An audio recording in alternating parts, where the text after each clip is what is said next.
feature presentation. Welcome back to another Untitled movie podcast. I am one of your hosts, Matt Rohrbeck. Alongside, he's allergic to tomatoes, but he is tomato meter approved, Eric Marchin. Matt, are you ready to play a double match of tennis? I know nothing of the sport. I know You nothing might of know the sport. more now. Yes, today we are reviewing Luca Guadagnino's Challengers, starring Zendaya, Josh O'Connor, Mike Faist, and more, with music by Trent Reznor and Atticus Ross. And oh boy, Eric, am I excited to talk about this, because this fucking ripped, baby. This ripped. Yeah, this is truly one of the most exciting sports movies I've ever seen. And when you're watching this thing, you just become completely locked into this one match. But it's fascinating, and we'll get more into the movie in just a second. Having watched the first Slam Dunk last year and now this, the narrative structure is so similar in terms of, staging, the final game, the moment where it's like, okay, the two teams are, pitted against each other. But in order to understand how, the characters of the story and to be emotionally attached to them, or, root for them or against them, we need to understand who they are. So we have to go back. Exactly. Lost. Yeah. So throughout the film, you're cutting back to, the individual player's story, or seeing a perspective of theirs, and then you're brought back into the game. And in doing so, what this does, and we talked about this when we reviewed How to Blow Up a Pipeline, there are very few movies that when they use a flashback, that it can take you out of the moment that you're already in, because you're so invested in what's going on, especially if it's as kinetic as what's going on in this final match between Josh O'Connor and Mike Faist's characters, battling it out on the tennis court, and, watching Zendaya as, the whole audience, in unison goes back and forth, back and forth. And so, you're in that moment. But then when you go to, a scene that takes place 13 years before, the main story takes place in August 2019, and then we go back 13 years prior, and then slowly move back to 2019 again. But you're so invested in that one moment that it could almost throw you off and ruin the pacing of the film. It never does. No. And also, the thing that makes it even better is that when you do get back to that match, your opinions do change on the characters and on the situation, or you have a greater appreciation or dislike for people. And so, like, that is great cinema in terms of the structuring of a narrative, where you can see a situation being laid out in one way, and then over time you become more sort of fully invested and realize who everybody is and what the story is. You see the whole picture and what the stakes are and everything. Yeah. This movie fucking rocks, dude. Like, it's so good. I was flabbergasted because I went back and watched the trailer with my wife Nevis after I'd already seen the movie, and I was amazed because I remember the trailers dropping, and I'm like, this looks like it could be fun, like a fun sports movie. And Luca's been, hit or miss for me, but I've enjoyed his films overall, and I appreciate he has a vision and an aesthetic and stuff like that. But the movie's so much more unconventional than the trailer makes it out to be, because the trailer is very linear, kind of like tennis love story, love triangle kind of yeah. And you do get that, but the way that it's structured, which Eric just so eloquently put, like, this one match, and even from the title treatments to it looking like a match on TV with the scores on the lower left corner, and the just everything is pitch perfect. And like I was just, from everything from the music to like the Trent Reznor Atticus Ross score is fucking incredible. We've both talked about this off air, but it is the first time Zendaya, I've really loved her in something, and she just fucking commands the screen in this entire movie. The two guys with Josh O'Connor and Mike Faist, who I like Mike Faist a lot in fucking West Side Story. But I think both of them are great. The use of, like, not like, at first it's hard when you go back 13 years and you're like, oh shit, okay, the same dudes are playing them. And you're like, okay, they just have longer hair and they're unshaven and stuff like that. But then the And clothing jarringness of too. that, Like yeah, I and the clothing of the time and stuff like that, at first it was jarring, but you buy into it. And then it has this kind of soap opera love triangle, like lush, like sensual, sexy kind of story throughout that plays so well with like the tennis metaphors and things like that that are both on the nose but absolutely perfect. And then I think the script is fantastic. Like I think both from that structure we mentioned, whether that was assuming was built into the script, but then it also does such a fantastic use of dialogue that comes back up in the later act that adds to character growth or anything like development and all this stuff and our fucking punches to the gut later in the movie as they come back, and you almost know that they're come back when they come back, but like when they do you're like fuck yeah. Like when something comes back at the end. I'm kind of rambling all over the place, but It's i hard was not to, because I was floored by it's this. so amazing to watch how in control Luca Guadagnino is, and some of the things you just said in terms of describing this movie also describes the interests that he Yeah. has. You know, you look at I Am Love, you look at Call Me by Your Name, you know, you even look at Bones and All. There's aspects of it where it is lush and sexy, and it's all about the human bodies, quite literally, in Bones and All.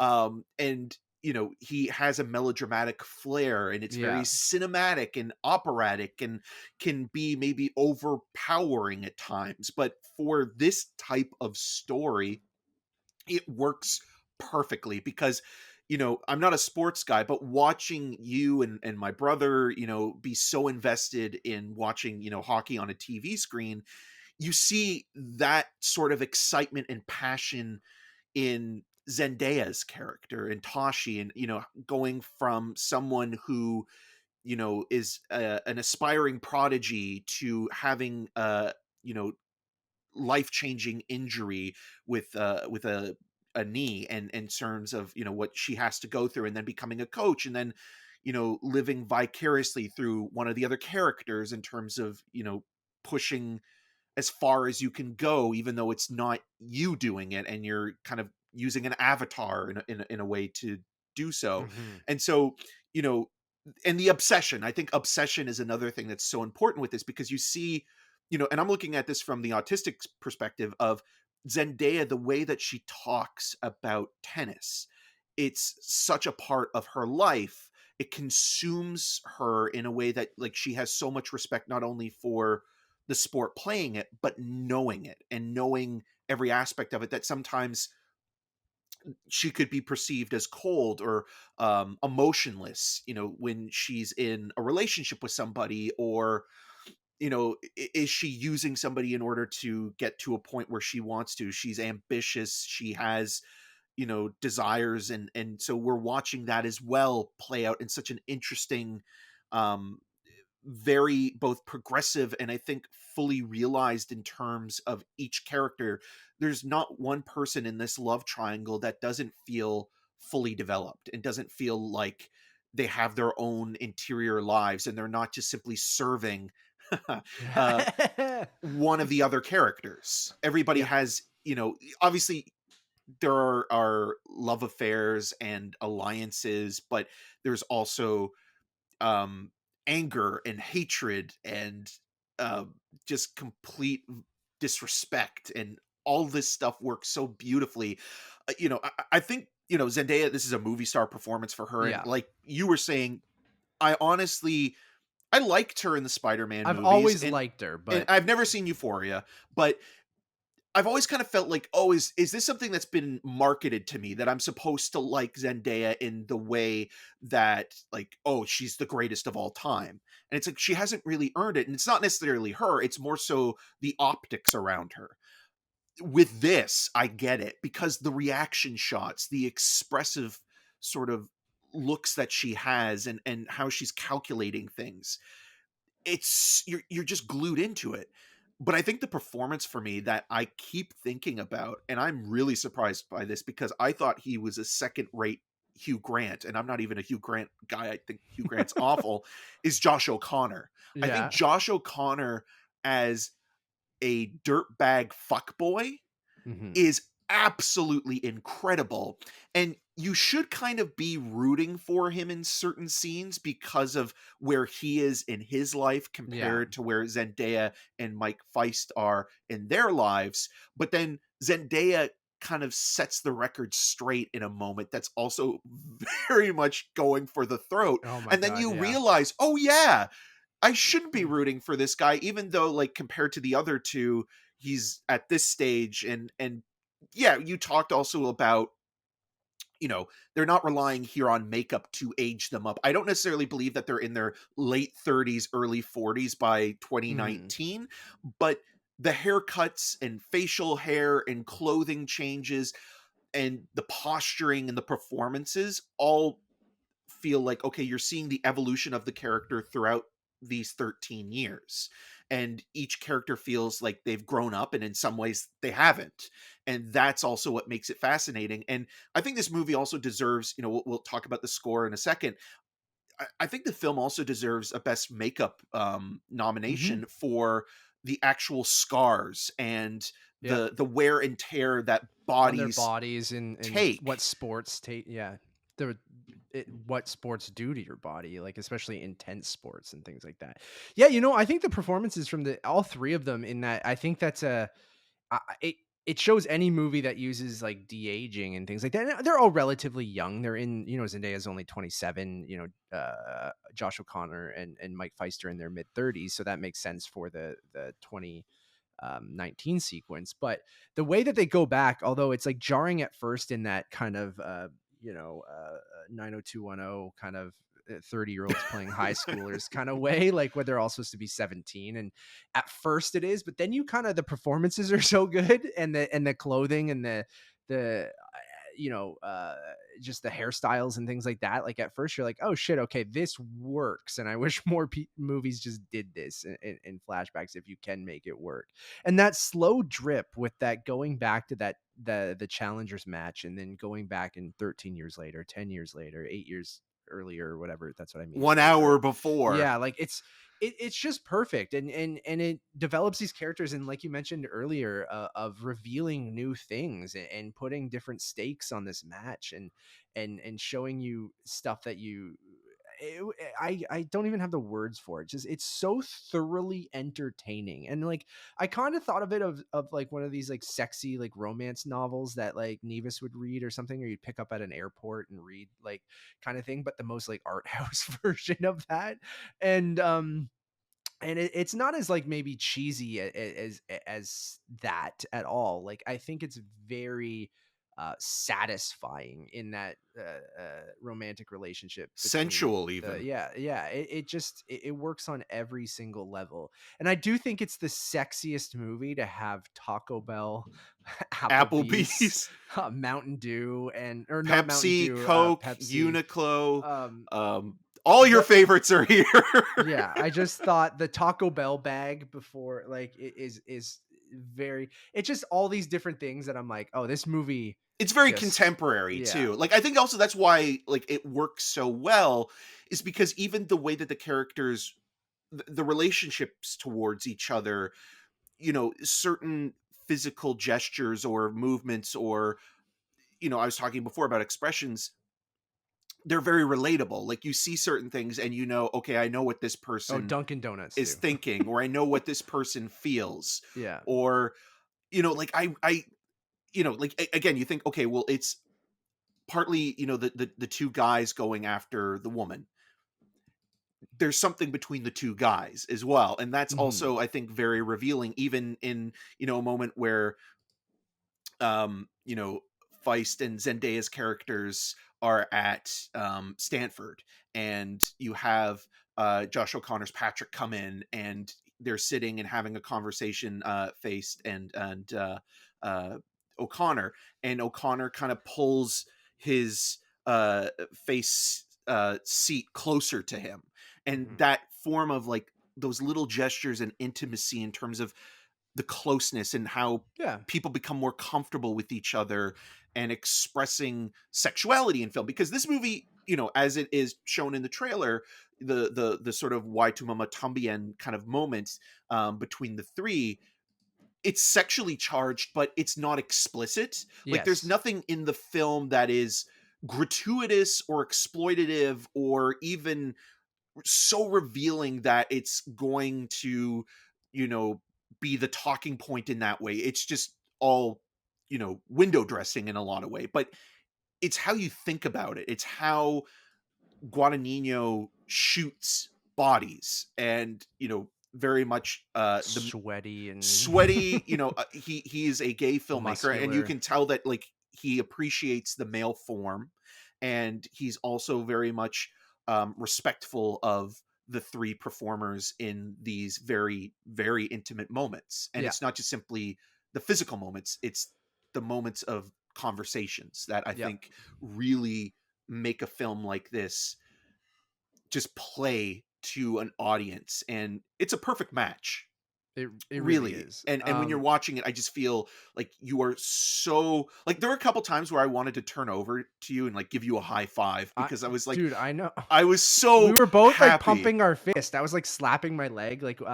yeah, I know a movie is really, really working when I audibly go "fuck yeah" under my breath. And you mentioned like wanting to lean over and like give you a high five. There are times during certain movies where I'm sitting with you where I want to like punch your leg beside me because I'm so fucking like amped up. And I made a few jokes when I noticed the Taco Bell or the Dunkin' or the Applebee's Applebee's. scene I was could really not funny. stop laughing at Yeah, that I was joke like, you made. Applebee's really gets you going, man. Yeah, and I think that was both from the tennis sequences, which when that fucking Trent Reznor Atticus Ross score comes in, and they're just awesome tennis sequences. But then you also get those moments from some of the dialogue, like I mentioned, whether it's like just really juicy, like fun dialogue, or if it's like shit that comes up that was kind of dropped earlier but doesn't feel forced or overwrought or anything like that. It just feels like, again, lush in a different way, where you're like, ooh, this is like using this stuff against other characters in different way, or as things taking on a different meaning as characters progress throughout the movie, and or things are brought up. And then that leads you to like some of the relationship stuff, especially the love triangle. And you know, there's even a joke to be made, like the metaphor of a relationship being a tennis match is something that, you know, it's not new necessarily, right? Especially people who are fighting or arguing and things like that. There's even people dunked on Sacha Baron Cohen and oh my god, what's his ex-wife's name now? Ilsa Fisher. Ilsa Fisher, because they, when they announced their divorce, they did this weird tennis metaphor thing. And I think that could easily in this movie been like kind of like, oh god, okay, like we get it, like okay, relationships and testy ones can be like a tennis match. But the movie does such a good job both of it in its cinematography, which is a lot. It's very kinetic throughout. Yeah. um Same yeah, cinematographer as a Pitchapong Verisethakul, yeah. and also the same guy who shot M. Night Shyamalan's upcoming movie Trap. Oh, there we go. Toronto, baby.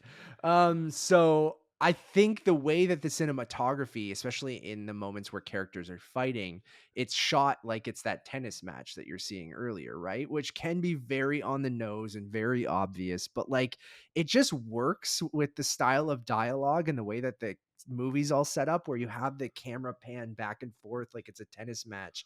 And then you see that same cinematography sort of used in the actual tennis match. And then it's really creative and playful with its cinematography, which is, I know, a point you brought up as well, something that Luca Guadagnino and his cinematographers play with, where POV shots, Oh I think, yeah. are used really, which again can be like off-putting in certain movies, but the way that it's used here, I think it's not going to be necessarily for everyone, but the POV shot of like the first person video game view, or the POV of the ball, the tennis ball, I Yeah. think is really Or a ball interesting being too. thrown into the Yeah. hand of somebody. Yeah. But Guadagnino does that. I mean, it's stylized, but I think here he's queuing you up for it. Where I remember with A Bigger Splash, there was a moment, and I've maybe talked about this before, either on the show or on another review, where Matthias Schoenhardt and Tilda Swinton's character in A Bigger Splash are going to the airport to meet Ray Fiennes.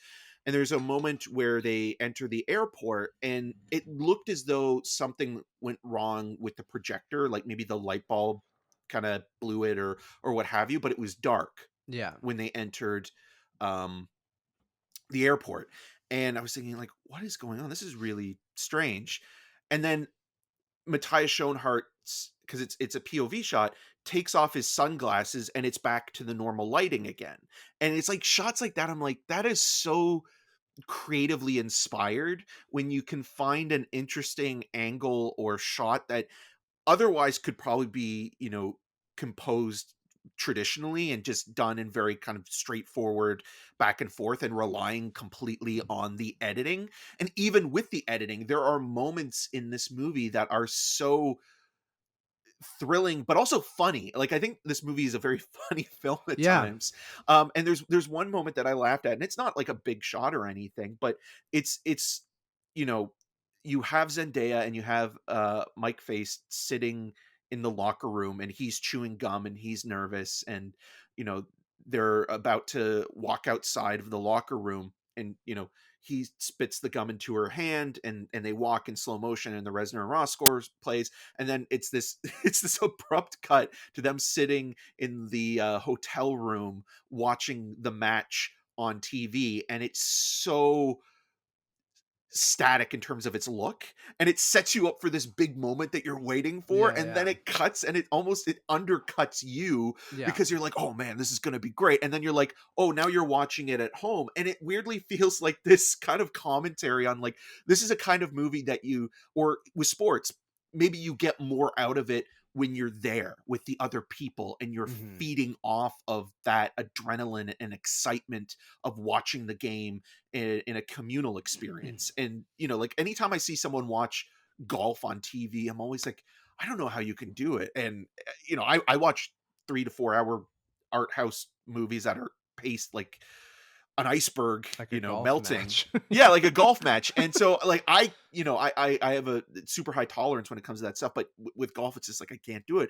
But there's some people where it's like they're glued It's to it. thrilling, yeah. I Yeah. mean, I think if you understand a sport more, or you play a sport, sometimes that adds. And you don't have to. There are plenty of people who enjoy hockey or tennis or whatever, and have never picked up a hockey stick or a tennis racket. But yeah, I think I love sports movies, and I do think this is Guadagnino's like most accessible thing. It will probably be easily his biggest movie because like I do think it's just It'll be both. as big as Splash. Yeah. I just think it's like wholly accessible and like thoroughly entertaining. And I think having a movie star like Zendaya to kind of be that kind of anchor for the movie, and the like to have this, huge like not coming out party in this, because like she's been good in other things, but her, to your point, like her as an actress, like going like, oh shit, like this is a commanding performance where she owns the screen. Like she's great in Dune Part 2. She's great in the Spider-Man movies. Malcolm and Marie, we won't talk about. She's fine in it. She's the least of that movie's problems. But like this is I think will catapult this movie even to be a big deal. And I don't know if it's gonna make a shit ton of money or anything, but like But it could be a I sleeper. think it It will could be be a a word sleeper of hit, mouth man. Like film. I really think it will be, because like from all the reactions, like a bunch of us after the movie were like, holy shit, I think this might be my favorite movie of the year. Like I think it very different movies, but a good year for Zendaya, where this might bump Dune Part 2 out of like my top spot personally.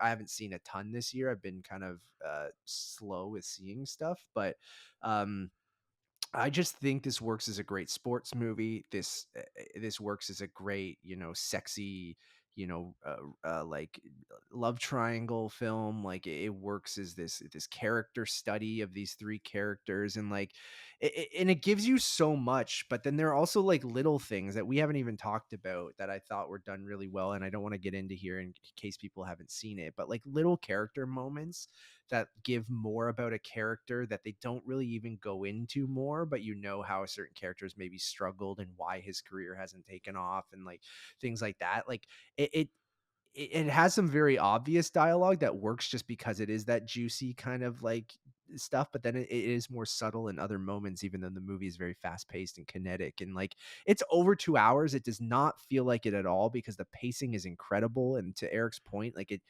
each time it rips you out of that match, it's not necessarily like, oh fuck, I wish I was just watching this tennis match. Like each time you go back to it, because you're given a little bit more information, you are more into that match. And I think like how it plays out is like, you mentioned some of the comedic moments I think are very funny, and I think Luca's great at that stuff that is like over the top and melodramatic to the point where you're like laughing, The and you're freeze not, frames. yeah, and you're not like laughing at it per se, You're but laughing in you're like, admiration of it. yeah, like you're like, I love the like bravado and the like the confidence almost in like his style, and like and that kind of stuff. And Bones and All, we had those moments like near the end of the movie. I'm laughing, but I'm not laughing at the movie necessarily. I'm just laughing at the confidence almost in like a fuck yeah, dude, go for it. like And they do. It feels like and an action movie too. Like yeah, I would love to see it's Luca like the Top Gun Guadagnino. Maverick of like sexy sports movies.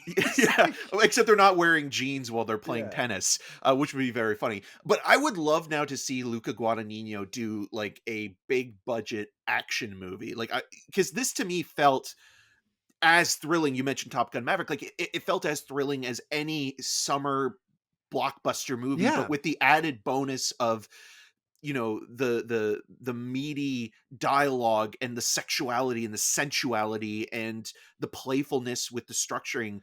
Justin Koretzka's script, it's both very cinematic, but also the timing of it I think is really important as well. And I know you're in school right now for editing and post-production, and just looking at how they were able to devise the pacing of it, it's just sensational. You think to yourself, how do they keep the rhythm up throughout this yeah. whole thing and make it so there's never really a dull moment. And I'm so close to giving this 5 out of 5. It's just that I want to Oh, maybe I'm there, see it. baby. I I'm just want to there. see it one more I'm there. time, just to take it in Yeah. again. But it is truly one of the best sports movies ever made. It's one of Guadagnino's most I've liked all of his stuff other than maybe the Suspiria remake, Yeah. but it's it's his most fun. Like a lot of his movies, like there are aspects of it where, you mentioned bravado and just the pure joy of it. There's something where a lot of these movies end in misery or in pain or, heartbreak.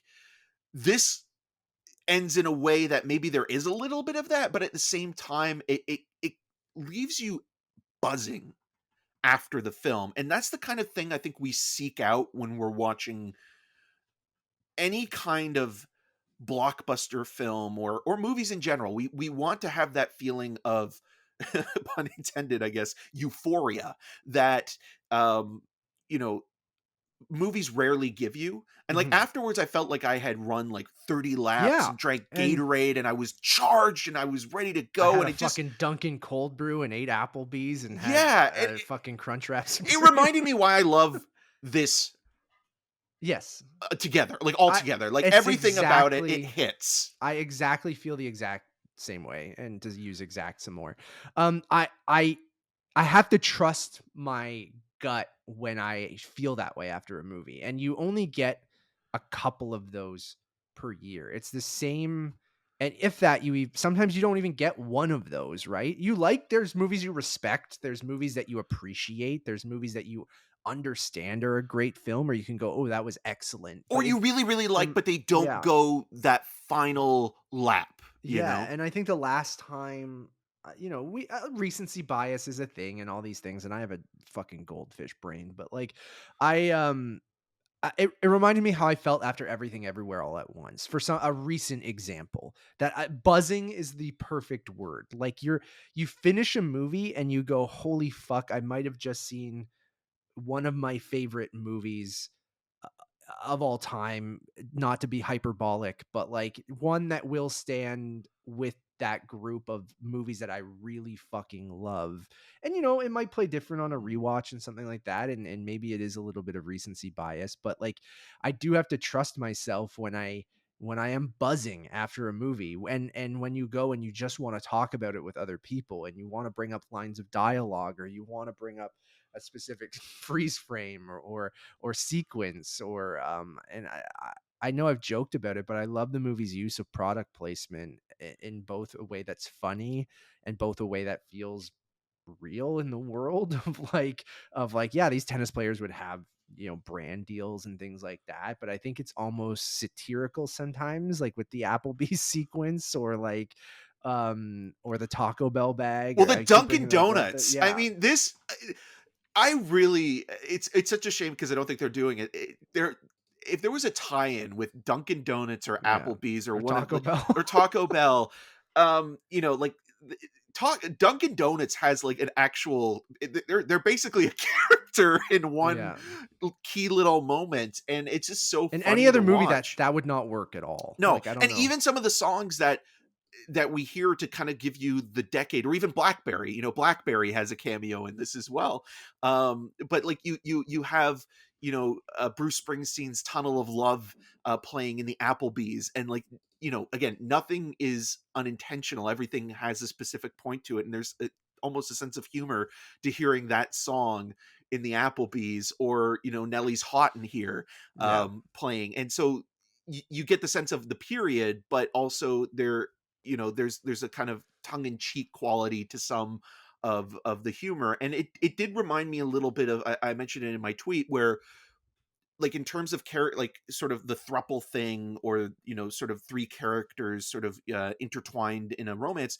It has the qualities of Jules and Jim, and the one Yeah. thing that Jules and Jim was never able to completely explore because of the time and the history. The Truffaut movie was sort of the queer side of things, and Hmm. so this movie does, and it explores those aspects, and it's not afraid to, it's not Yeah. hesitant to, and It I doesn't even think make it like a weird thing or anything no, between it these two feels very, friends. it's Like, natural. And it yeah. doesn't feel like it exoticize it, or Yeah. it doesn't feel like you're watching this thing and it's taking a moment to um sort of relish in it, in the way that, like, when you're in your teens and you're watching American Pie, and you look at it then and you're like, oh, like I'm seeing Hmm. Shannon Elizabeth naked for the first time or something like that. But then you get older and you're kind of like, that kind of feels a little bit icky now, in terms of how the character's portrayed, and also what happens to her.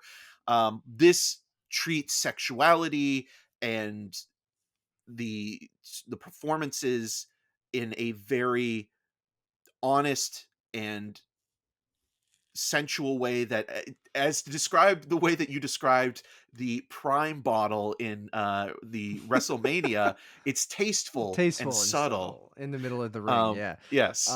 I agree completely. And I think the other thing why this movie hit too is like those flashback sequences going back to 2006, and those characters being in university or college at that time. And they're the same age as us basically in Yeah. these movies, right? So they flash back to when they're 17 years old in 2006. And I'm like, oh shit, all these characters were born in 1989 or 88 or something like that, right? So we're getting to that point now where the flashbacks in movies are coming of age stuff. So, and we're the same age as these characters. So there was also this Baja blast of nostalgia that throughout this movie that I wasn't expecting, right? Because the characters are in their mid 30s, I guess, in 2024, and they were 30 in 2019, essentially. When the movie mostly takes place, but all these flashbacks are time periods where I was the exact same and you were the exact same age as these characters. So the clothing they're wearing, the Gatorade bottles they're drinking from, and I made fun of that shit in Madam Web, right? And it's the same similar time periods. You see the same Pepsi logos and stuff like And we that. grew up But in like, that period, so that's what we're I very mean. aware So of it. so like when you see it all, it was just this rush of nostalgia in this way where you're like, holy fuck, I'm getting old. We're getting flashbacks to these areas that are so, like, the way that the characters dressed and the hairstyles. It's just like, holy crap, this is like, Didn't see any uh, puka shell like necklaces though. no, but it didn't seem like the vibe of these characters, right? But like, Right. I Although just I would argue I could see and Mike Faist that's sporting a true. puka Yeah, shell yeah. necklace with when he has kind of the shaggy The dog kind of shaggy hair, look. which was huge back then. And Yeah. like, it's that I think branding and brands are a perfect way to send you back to a certain era, right? Without having to show cars are another thing, but even cars are a type of like branding and stuff like that. So, When do you think um, is the first movie for you that you kind of felt like the nostalgia was of your time? I would reference Lady Bird. I was gonna say just that as well. Was like, 2003 yeah, is it's just yeah, like, oh like, no. and that was the first time, not maybe not the exact first time. Other movies I'm sure have flashed back to the 2000s or whatever, but like, I think when it gets to that period in the 2000s when we were between 13 and 18 years old, right? Yeah. Like, and that doesn't seem that long ago in my brain. But then when you start to think like, oh, 13 years ago or 15 years ago or whatever, when it flashes back to those moments or even more, right? When we become 36, which is pretty soon for both of us, like, Oh that's god. 18 times 2, right? Is Yeah. 36. And so like, you've lived another life since becoming 18. You're two 18-year-olds, right? And now we're getting existential and shit for challengers, which is just a thrilling, But there's an entertaining aspect of movie. that But though, I like, think as well yeah. in terms of how time plays a role in Yeah, the relationships athletes and well, in, yourself even in and the athlete's life. yeah, Like, you know, I yeah. always talk to you and Kyle about how, you know, in hockey terms, 30 is fucking ancient. yeah, you know, like Like, when you're a prospect, you're in your teens, teens. yeah, and you break into the league as an 18-year-old, and same with tennis, right? Like, you can go pro, I think, when you're 17, when you're 18 years old, right? So when you're it is actually a great point, Eric, because like in sports, it's the only place where, if you're in your mid 30s, you are an elder statesman or woman or them. Like, it's just like, you are old as fuck. But then like, you are ready to retire at 31, 32, right? You're starting to become slower and older and like, And and physically, like the toll it's taken on your so body. I think that's why this movie might hit for people in their 30s, right? Like, because I feel like we're still very young, and we still have a lot of life to go. But when it comes to sports specifically, you start to see your age, and when you flash back that far, and you're like, it doesn't feel like that long ago, but how much happens to bring this full circle in that 13 years to lead up to this challengers game that they're having. There's so much life there, right? Where it's just, it feels like yesterday, but then so much has happened in that 13 years. So I think when you apply that and you see these brands and see the clothing and stuff, especially if you're people of our age, I think it's going to hit really hard. And just to sum it up, Trent Reznor and Atticus Ross, I know we Oh brought it up. baby. Well, oh my god, man. Like, they are the best. And like, I feel like music can either distract, it can also be subtle enough where you're not even paying attention to it. There can be themes like in superhero movies where they repeat, and hero themes for different characters and stuff like that. Well, even But composers, right? Like you yeah, look at a composer, it's like, are they being sort of spread thin in the way that, you know, you're getting the same sound so much that you can't appreciate when they were first original. yeah, And so you think Danny about like, Elfman. yeah, the perfect example of um that. And with the social network, you know, being as long ago as it was now, I you know, think, oh, man. are they repeating themselves? But this music sounds weirdly not of the period that they're in. It almost sounds like 90s electronic house music, Yeah. and it works so perfectly. Like, I wanted to break out some glow sticks and start like beating in the theater and be like, yeah, it just It works anytime it perfectly. comes on, like when it just kicks in, because the movie has licensed music, like you mentioned, um some of that stuff like the juxtaposition between the score and some of the licensed music is very interesting. But when that score kicks in and it is this 90s house, like fucking fist pumping, like heart pounding kind of electro synth music, like it's just, I immediately, a smile is on my face, and you're just like, it just added to the kinetic kind of energy to the movie. And for those guys, like, I know they were sparsely used in film for a little while, But obviously picked up after Social Network.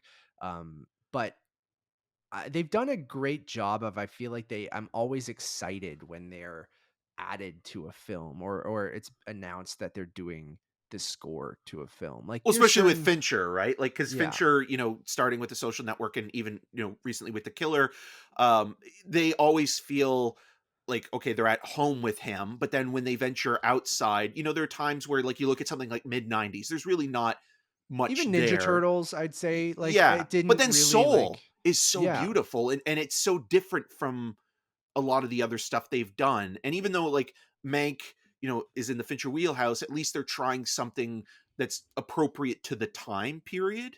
And now working with Luca Guadagnino on this, it just feels like again they're expanding their horizons in a way. You would never think that Trent Reznor would become this critically acclaimed and award lauded composer. I mean, I always liked Trent Reznor, and I liked Nine Inch Nails from like that emo high school teen point of view, but it's such a weird thing. It's like it's nice to see, like, talking about people growing up. He seems to have matured so much in the time that he's gone from being the kind of alternative rock metal bad boy type that's provocative and pushing the envelope to becoming this. It's like, I mean, there are not many musicians that you could say of that period or even into the early 2000s. Like, could you imagine if Fred Durst became, like you know, award-winning film composer? composer. Yeah. Yeah. So it's a testament to how versatile I think both of those guys are, and just thinking about like y- you should never judge anybody based on like there's the potential for them to grow, Yeah, and I and I think it's think, great. yeah, I mean, I'm going through, and Empire of Light, I forgot they did the score for and stuff like that. But like Mank, I don't particularly. It's very different, but like their Watchmen score is incredible. Waves and is their score is incredible. Um, they've done a lot since um Patriot Social Day is Network. really Or good, I yeah, remember as Patriot well. Day was great too, man. So like, and they don't seem like they're overused yet, right? Like it does seem like they only pop in maybe 1-2 movies a year, um sometimes 3, but like depending on who they like to work with. But it's yeah, when you say they go out of their comfort zone and do something like Soul, and even Ninja Turtles to an extent, doing like a quote unquote kids movie and stuff like that, like it still has an interesting sound to it, even though it's not maybe one of their more memorable scores. But in this, I've had those remixes on, and I can't wait for the actual full album to come out, which will probably come out next week. And it it will be there with Social Network, with Soul, with Watchmen. That like those are scores that I listen to constantly, because it's great working music. It just either will get you amped up, or it's just like easy, not easy listening, but you know what I mean by that. But no, But no, no, you're it's like, you're it feels like it's a way to kind of like wake you up and get you yeah, in the mood, and it has a way of you go along with the rhythm. Like there was times watching this movie, and I'm sure you were as well, where I felt like I was going dun dun dun dun, and I was totally, man. with It helps the with the the pacing of it. pulsating of Yeah. the music. It's interesting because they're also working with Guadagnino on Queer with Okay. Justin Kareskis, the screenwriter as well, and Kareskis um, is Celine Song's partner Yes. in real life of past lives. And even that is fascinating to dissect in terms of love triangles in both of these Yeah. movies, in almost the same way that you could look at Lost in Translation and Her as conversations about the same sort of flip side to the same story in a way. Not Hmm. that past lives and challengers are the same in terms of their narrative structure or dealing with loneliness or something like that, but in terms of like looking at the dynamics of three characters caught in a love triangle and exploring those relationships. It's fascinating that these two movies are coming from this couple. Yeah. Um, the movie absolutely fucking rips. You should immediately go see it. If you've already seen it, I hoped you loved it. I hope it lived up to the hype that is starting to build around it. Um, and I just have this odd feeling that this movie will carry throughout the year. Like I do think that this is going to be a crowd pleaser. I think it's going to be um, talked about for the rest of the year. I think it's my favorite Luca Guadagnino movie. It's probably my favorite movie of the year so far. And like I said, you only get a couple of these, you know, every year. There's usually like one or two movies that I'm like really fucking, if in a good year it can be more, but like that you're, to Eric's point, buzzing after. So I am gonna give the movie a 5 out of 5. I hand 5 out of 5s out, you know, fairly willy-nilly. But Yeah, Madam Web, this. yeah, I'm gonna serve up. I'm serving up a 5 out of 5 for this. I have to trust like that fucking buzzing feeling after. So 5 out of 5 for me. I'm so close. I'm 4.5 Yeah. out of 5, but 4.75 out of 5.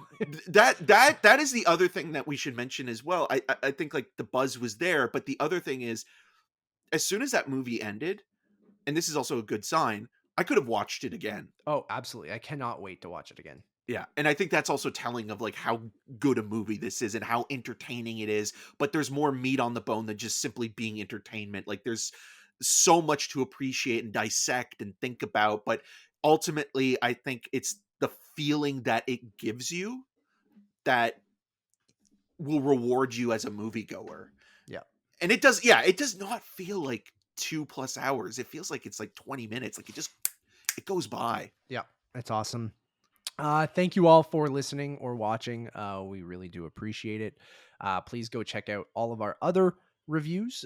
We have reviews out for X-Men 97, Godzilla Kong, A New Empire, Civil War is up for you guys right now. We're a little late on that, but full spoilers on that one over there. So check that out. I think Eric and I had a really good conversation. And Eric, you've had a bunch of interviews the last little while. Do you want to plug? Well, it was funny because the morning of Challengers, I was so stressed out because I had an interview with Caitlin Cronenberg for Humane in the afternoon, and the fine people at Taro PR were able to sort of arrange that and make it work, and I really appreciate it.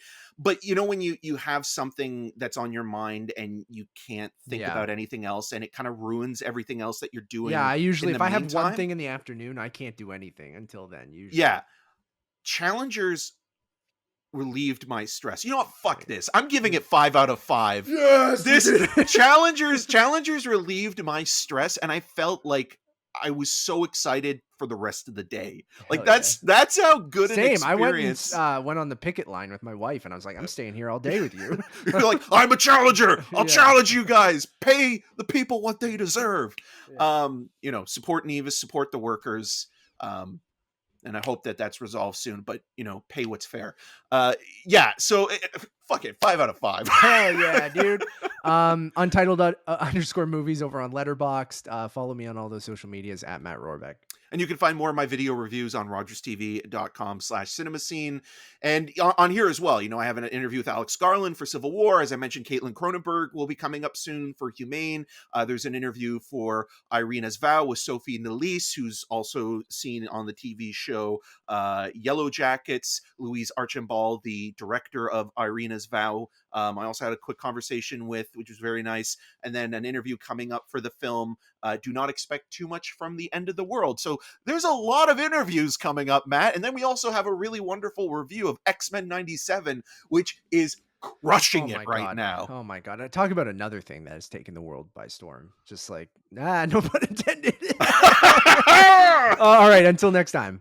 I think you nailed it there. I want some Dunkin' Donuts so bad. Bring it to Canada. What are you doing? I'm going to Applebee's. There's one in Ajax. Is there still one in Ajax? Oh, yeah. Oh, it's there, baby. And I'm going to get aroused by that Applebee's. You're going to, yeah. Bye, everybody.